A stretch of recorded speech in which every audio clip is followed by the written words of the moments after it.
My last words, one of my last words. Well, fuck the world, that's my last words. And, Bjork. On the morning of September 12, 1996, a man by the name of Ricardo Lopez begins to film himself on a VHS tape. He seems anxious. He says that he is very nervous on delivering a mail package to the post office nearby. The footage cuts, and after he returns, he resumes filming.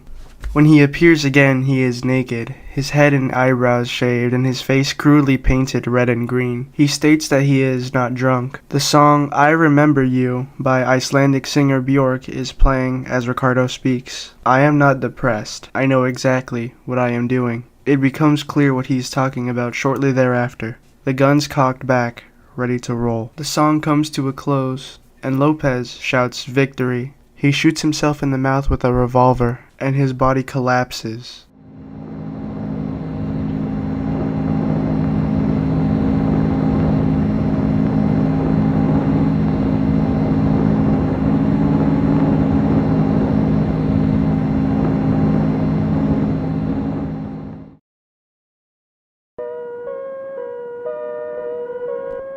Ricardo Lopez was born in Montevideo, Uruguay, and moved to Lawrenceville, Virginia with his family at a young age. He was known to have a good relationship with his family, but was extremely reclusive and introverted. He had very few male friends and no female friends, or a girlfriend. In his diaries, he often wrote about his feelings of shame and inadequacy, as well as his social awkwardness around women. Ricardo was diagnosed with a chromosome anomaly known as Klinefelter syndrome. The symptoms of this anomaly include above average height, weaker muscles, less body hair, breast growth, and infertility. The diary of Ricardo Lopez ended up being a significant source of information on his perspective on life. Ricardo was overweight, unathletic, and socially inept. Internally, he aspired to become a famous artist, causing him to drop out of high school. However, because of his fear of being rejected from art school and overall feelings of inferiority, he chose not to seriously pursue an artistic career. In order to support himself at the time, he found work at his brother's pest control business. He very deeply despised his work as an exterminator, but he knew he lacked the courage to pursue anything else. By the age of 17, Ricardo's loneliness had overtaken him. As a means of escaping his isolation, he retreated into escapism and became enthralled by celebrities.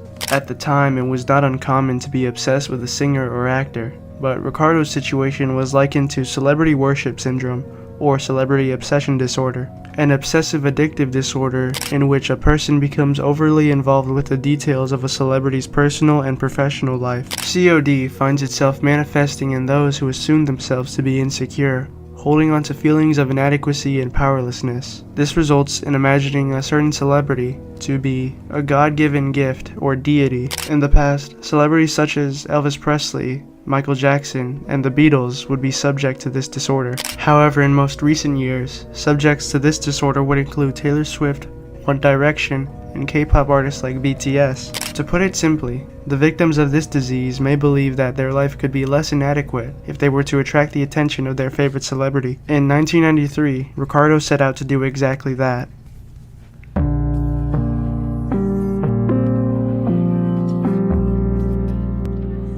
Ricardo Lopez became fixated on the Icelandic singer Bjork. In his journals, he initially cited her as his muse, an inspirational goddess that embodied everything he could ever hope for. Being infatuated with her music, her personality, and her image gave him a, quote, euphoric feeling, one that was insurmountably out of place in his normally mundane life. As time passed, his obsession with Bjork started to become more than just an artistic one. His fixation became all-consuming of his life as he became more disconnected from reality. Ricardo wrote of longing to be accepted by Bjork. He wished to be a person who had an effect on her life. His most special fantasy to him was about inventing a time machine so he could travel back to the 1970s and befriend Bjork as a child. Interestingly enough, his fantasies about Bjork weren't at all sexual, as he wrote in his diary, quote, I could never have sex with Bjork because I love her. At this point, he had filled 803 pages with passages about his thoughts on Bjork and his internal feelings of inadequacy. He wrote that he considered himself a loser who never learned how to drive, and he complained about his exterminator job that earned little to no profits. Throughout his journal, he contemplated suicide and also murder. The rest of it was dedicated to Bjork. 3 years of this went by before his life would be ruined from one singular newsletter.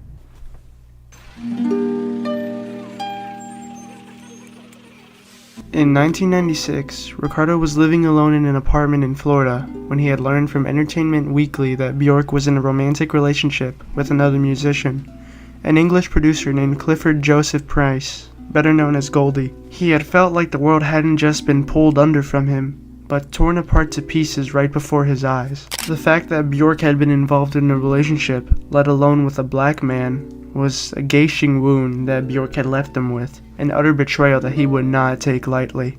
Lopez stopped writing in his diary and began to film videos in his apartment. His purpose for recording himself was to document his life, his art, and his plans. My name is Ricardo Lopez,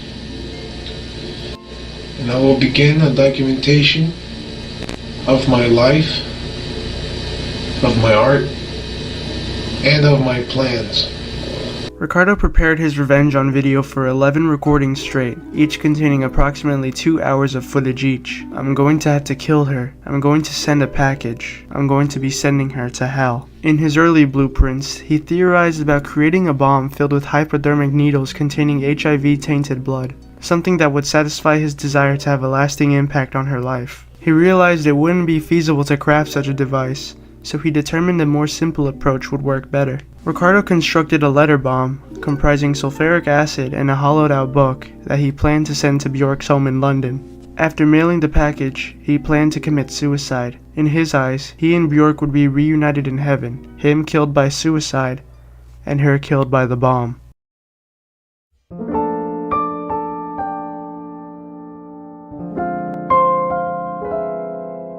On the morning of September 12, 1996, Ricardo began to film the last video diary entry. It begins with him preparing to go to the post office to mail the bomb he created. Now knowing what the package was, it's clear why he is nervous. The footage cuts and he resumes filming after the bomb was delivered. He's adamant that he would rather kill himself than be arrested if he aroused suspicion. Bjork's song, I Remember You, from her 1993 EP, Venus as a Boy, is playing.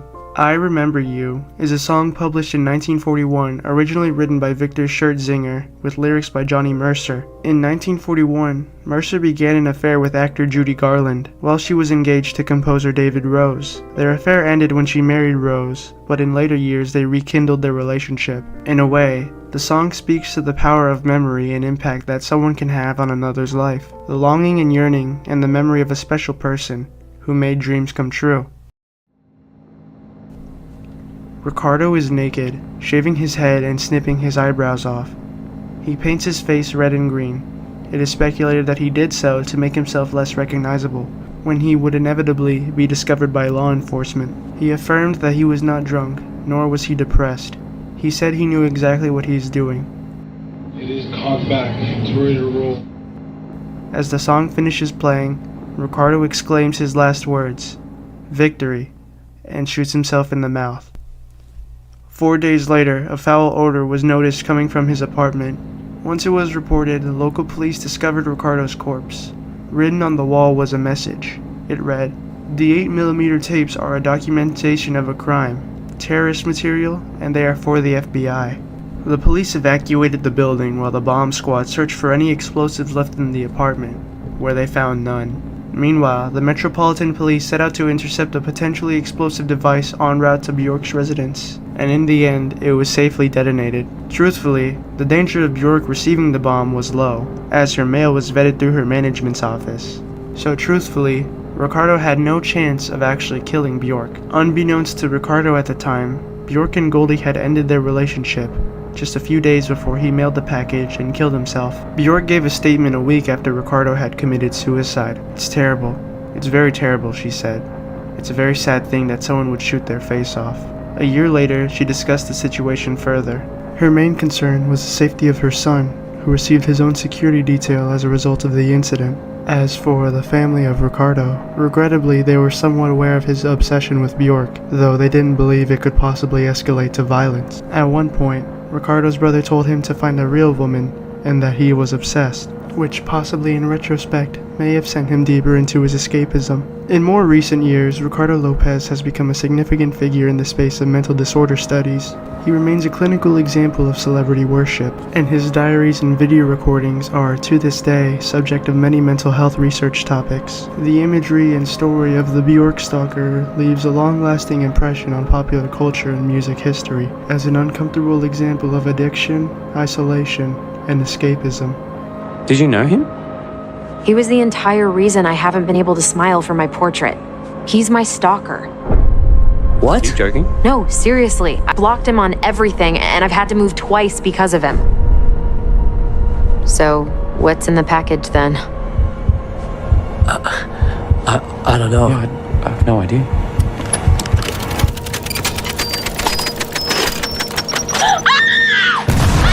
Oh my God! That was Bob the whole time? Wait, so you said he's definitely dead though, right? Thanks for watching. If you enjoyed, please consider subscribing. It really means a lot to me. And other than that, I'll see you guys next time.